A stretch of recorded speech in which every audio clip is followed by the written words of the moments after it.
When I decided to go abroad, अब अगला stage आता है। अब मैं यूनिवर्सिटी से भी पढ़ के लगभग निकलने लगा और अब मुझे विदेश जाना था। Try to understand. From a childhood, a school-going child, I have come to become a young man. Now, planning to go abroad. Abroad माने विदेश। Further studies मतलब आगे की पढ़ाई। Further यानी आगे। आगे बोलो, say further. Say further. So further मतलब आगे. When I decided to go abroad for further studies, I was sure my grandmother would be upset. Upset मतलब नाराज. Upset मतलब दुखी. मुझे पता था कि जब मैंने विदेश जाने का तय किया अपने उच्च अध्ययन के लिए और ये बात मेरी माँ को पता लगेगी, दादी माँ को, तो वो और ज़्यादा अपसेट होंगी। देखिए कैसे ग्रैंडसन अपनी भावनाओं को अपने दादी के प्रति जो उसकी भावनाएं हैं उसको व्यक्त कर रहा है। वो एक के बाद एक लगातार बताते जा रहा है कि दादी माँ सुंदर थी, दादी माँ मेरी बहुत क्लोज फ्रेंड थी, दादी माँ के साथ में एक कमरे में रहता था, दादी माँ की ये अच्छी बातें थी। लेकिन ये सब होते हुए भी धीरे धीरे समय के साथ साथ मेरी मित्रता उससे कम होती जा रही है, क्योंकि मुझे पढ़ाई करना है, पढ़ाई के लिए मुझे स्कूल जाना पड़ा, पढ़ाई के लिए मुझे यूनिवर्सिटी जाना पड़ा, पढ़ाई के लिए मुझे कमरा छोड़ के यूनिवर्सिटी में रहना पड़ा और अब मुझे कहाँ जाना है? विदेश। So now I have to go for further studies and I was sure that my grandmother would be upset. मुझे मालूम था कि मेरी ग्रैंडमदर अब नाराज़ होंगी। I would be away for 5 years and at her age one could never tell. Try to read this line. Try to understand the sentiment in this line. मैं 5 वर्ष के लिए बाहर रहूँगा और उसकी उम्र में जब वो इतनी वृद्ध हो चुकी थी, उनको ये बताना कि मैं 5 साल के लिए जा रहा हूँ मेरे लिए संभव नहीं था। I could never tell her. One could never tell her at that age that her dear grandchild is going abroad, that too for 5 years. लेकिन but my grandmother could. ये लाइन बहुत महत्वपूर्ण है। लेकिन मेरी दादी माँ ने ये सब सुनने के लिए तैयार थी, वो सुन सकती थी। मुझे पता था उनको कोई ऐसा विशेष झटका नहीं लगेगा। So grandson knows her grandmother so well, his grandmother so well that he says कि उनकी उम्र में ऐसी बात किसी को बताने से झटका लग जाएगा, लेकिन मुझे पता था कि मेरी ग्रैंडमदर इसको सुन लेगी और उसे कुछ होगा नहीं। But my grandmother could. She was not even sentimental. जब उनको ये बात बताई गई कि 5 साल के लिए मैं जा रहा हूँ, तो कुछ ऐसा सेंटिमेंटल भी नहीं रही, भावनात्मक एक्सप्रेशन भी चेहरे में नहीं आया। बस उन्होंने सुना, अच्छा ठीक है जा रहे हो, ओके। क्योंकि वो मेरी ग्रैंडमदर वैसी थी, समय के साथ साथ समय की कड़वाहट को झेलते हुए वो जी रही थी। She came to leave me at the railway station, but did not show her emotion. मेरी विदेश यात्रा की जो शुरुआत हुई, तो मेरी ग्रैंडमदर मुझे छोड़ने आई रेलवे स्टेशन, लेकिन कहीं भी इमोशन नहीं दिखाया उन्होंने। अपने अंदर की भावनाओं को उन्होंने व्यक्त नहीं किया। यदि उनको रोना आ रहा था तो आंसू नहीं गिराए, हो सकता है आ रहा होगा। यदि उन्हें बहुत दुख हो रहा था तो उन्होंने दिखाने की कोशिश नहीं की, हो सकता है बहुत दुखी हो रही हूँ, लेकिन उन्होंने दिखाया नहीं। She never expressed her feelings, अपनी भावनाओं को, अपने अंदर की जो उनकी जो चिंताएं थीं बेटे के ग्रैंडसन के विदेश जाने के परिप्रेक्ष्य में, उन्होंने उसको नहीं बताया। My grandmother could not. She was not even sentimental. She came to leave me at the railway station, but did not talk or show any emotion. उन्होंने ये भी नहीं कहा कि अरे बेटा मेरे को बहुत चिंता हो रही है कि तुम चले जाओगे विदेश में और वहाँ बहुत ठंड। कोई चिंता जाहिर नहीं की, चुप रही, भावनाओं को भी व्यक्त नहीं किया। हाँ, लेकिन अपनी जीभ से हर लिप्स मूव्ड इन प्रेयर, उनके जो होंठ थे उसमें वो लगातार बुदबुदा रही थी, लगता है प्रार्थना कर रही थी। हर lips kept moving in prayer. Her mind was lost in prayer. Her fingers were busy telling the beads of her rosary. Rosary मतलब जैसा मैंने बताया जपने की माला। बीड्स मतलब उसके दाने, जो माला रहती है, माला में जो गोल गोल दाने, उसको बीड कहते हैं। तो ये जो माँ जो लगातार बस ग्रैंड मदर जो है बस केवल प्रार्थना में ही व्यस्त रही, जीभ से प्रार्थना बुदबुदा रही थी, मन में भी प्रार्थना ही थी, और हाथ में जो माला पकड़ी थी वो मुझे स्टेशन छोड़ने आई थी, फिर भी माला नहीं छोड़ी वो, तो उसको जपती रही। Silently she kissed my forehead, और वैसे ही चुप रहते हुए उन्होंने मेरा माथा चूमा।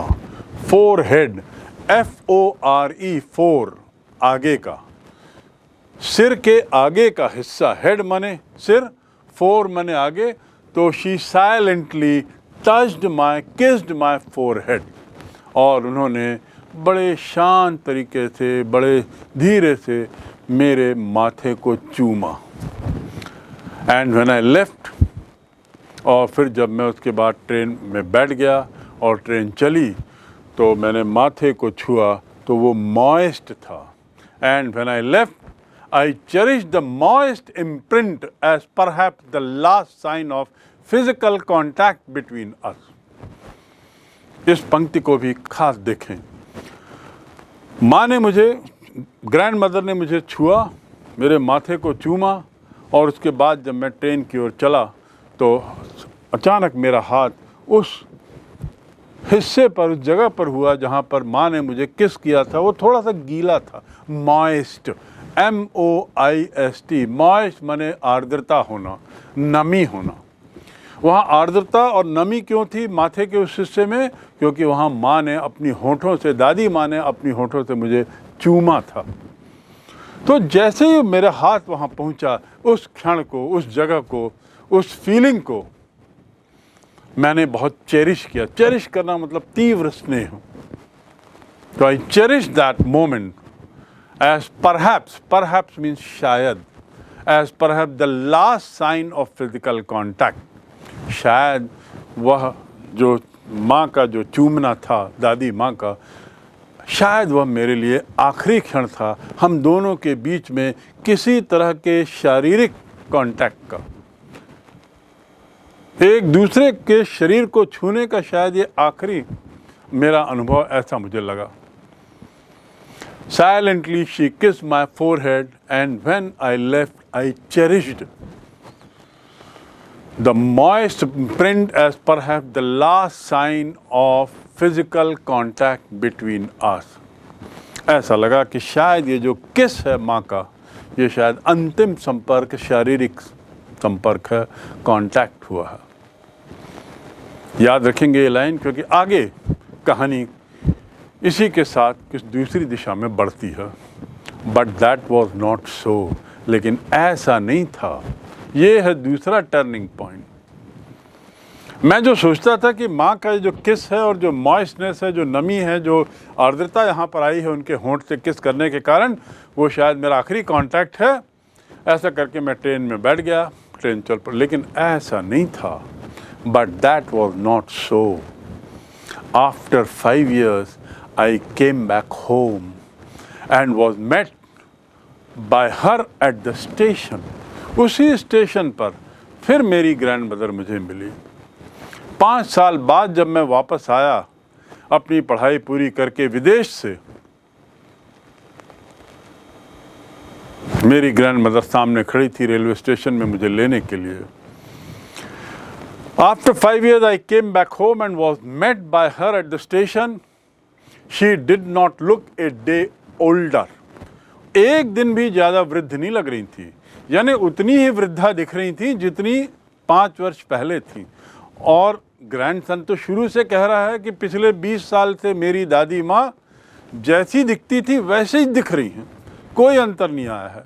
20 साल के बाद ये 5 साल और निकल गए, दादी माँ वैसे ही, सफ़ेद बाल, छितरे हुए बाल, सफ़ेद साड़ी पहने हुए, कमर झुकी हुई, with one hand resting, one arm resting on the shoulder, on the waist, another arm with bead on her hand, constantly praying and doing prayers and some kind of movement in the lip, शायद वो बुदबुदा रही। तो 25 साल से मेरी दादी माँ वैसी दिख रही थी, और लो, I come back after 5 years, get down at the railway station and I find my grandmother looking the same. She did not look a day older. She still had no time for words. इस बार भी अब उनके पास बोलने के लिए समय नहीं था। पहले भी उन्होंने बोला नहीं था कुछ। जब मुझे विदा करने आई थी उस दिन भी उन्होंने कुछ नहीं कहा था। आज फिर कुछ नहीं बोली। And while she clasped her arm, I could hear reciting her prayer. आज भी उन्होंने कुछ नहीं बोला, लेकिन हाँ, क्लैस्प करना, क्लैस्प मतलब गले लगा लेना। जब उन्होंने अपने दोनों हाथ से मुझे गले लगाया तो मैंने उनकी आवाज़ सुनी, प्रार्थना करती हुई आवाज़। यानी अभी फिर वही प्रार्थना की आदत चल रही थी जो 5 साल पहले थी, जो उसके भी पहले बहुत समय से मैं देख रहा हूँ, बचपन से देख रहा हूँ मैं कि वो होंठ से कुछ बुदबुदाती रहती थी। अभी भी मेरे आने के बाद भी माँ में कोई अंतर नहीं आया था, दादी माँ में। हाँ, अभी भी वैसे ही चुप रही, लेकिन उन्होंने मुझे गले लगाया। She clasped her arm around me and I heard she is reciting some prayers. Recite मैंने पहले बता दिया, जोर जोर से बोलना। Even on the first day of my arrival, ये मेरा पहला दिन था। आज जब मैं मिला हूँ दादी माँ से, उस दिन भी मैंने देखा कि माँ का जो सबसे आनंदमय क्षण था वो वही था जब वो चिड़िया स्पैरोस को दाना खिला रही हैं। यानी 5 साल के लंबे समय के अंतराल के बाद भी मेरी दादी माँ जस की तस। Even on the first day of my arrival, her happiest moment were with her sparrows, whom she fed longer and with frivolous rebukes. अब वो इतना अंतर जरूर मैंने देखा आज पहले दिन कि ये उनका हैप्पीएस्ट मोमेंट, अभी भी ये क्षण उनका हैप्पीएस्ट है, पहले भी था, लेकिन अब चिड़ियों को खिलाने का जो समय है वो बढ़ गया है, लॉन्गर।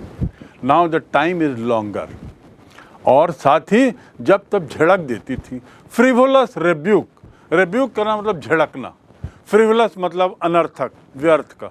व्यर्थ में वो चिड़ियों को अब थोड़ा बहुत झड़क देती थी। पहले क्या करती थी? Previously she would just smile. The bird, chirping bird would be sitting on her leg, perch on her leg, would be resting on her shoulder, over her head and what not. She would just smile. She would not even shoo them away. उसको भेजती भी नहीं थी, भगाती भी नहीं थी.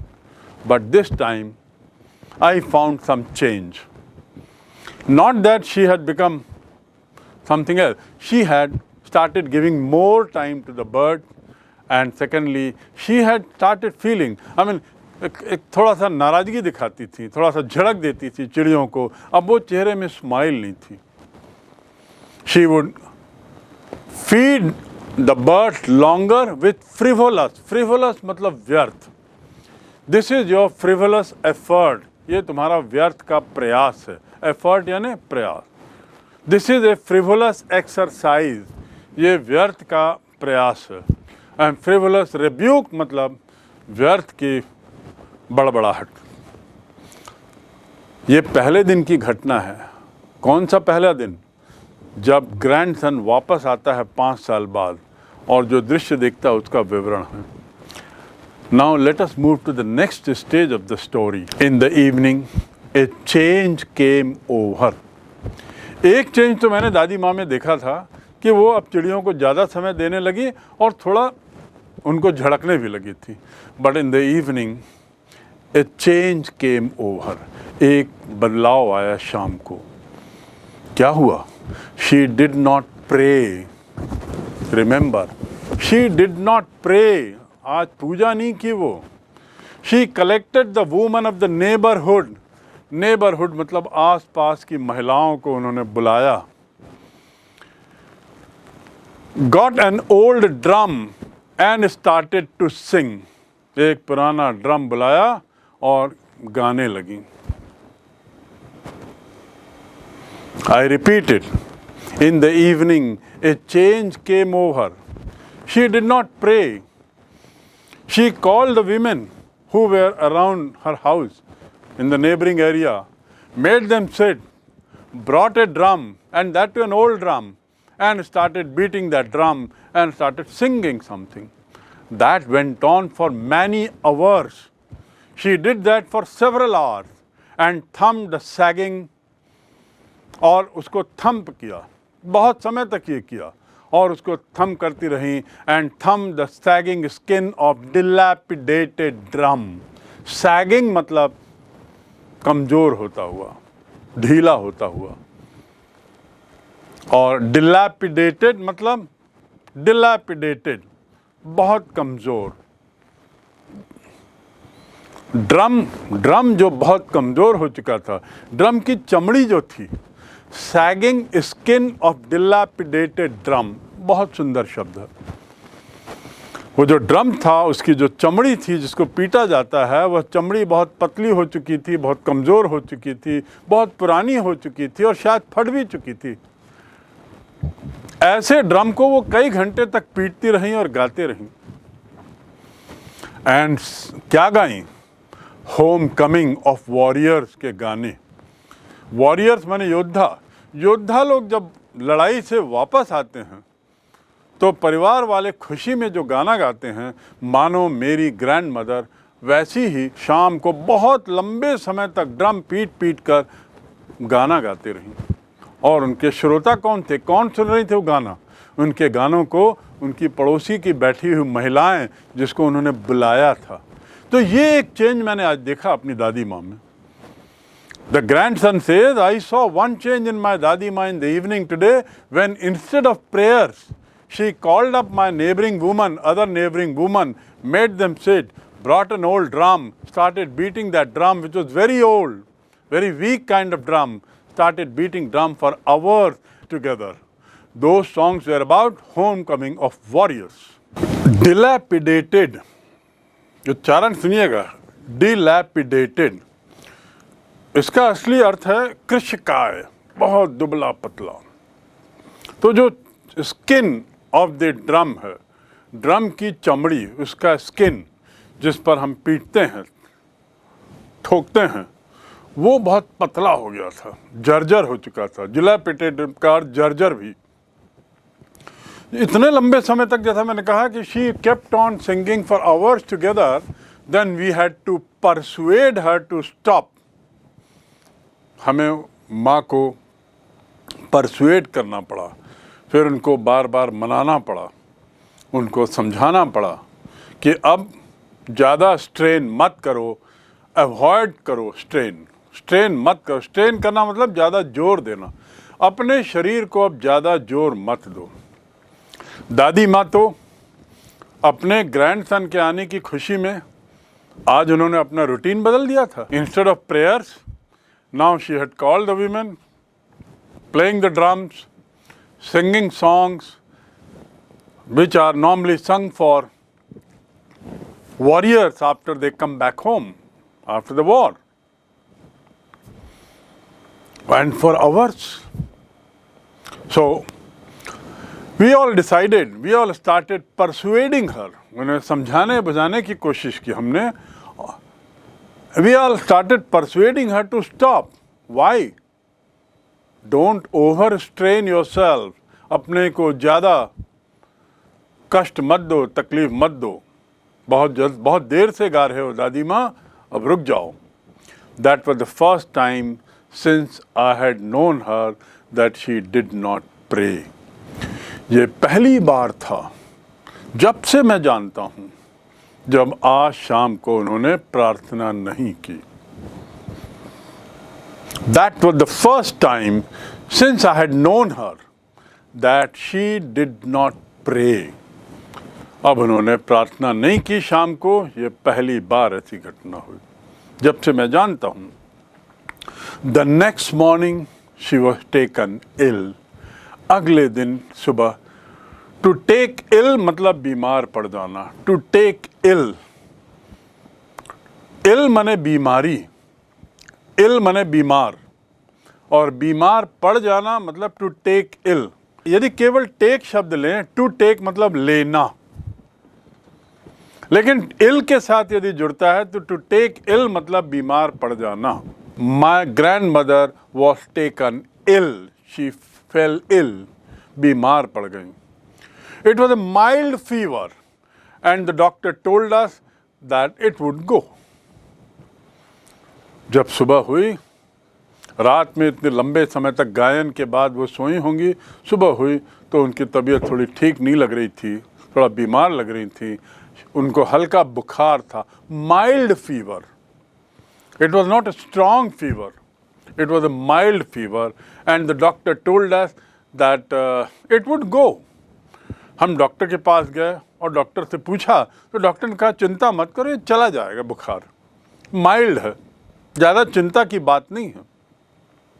But my grand mother thought differently, लेकिन मेरी ग्रैंड मदर अलग सोच रही थी, उनकी सोच अलग थी, उन्होंने कुछ और सोच रखा था।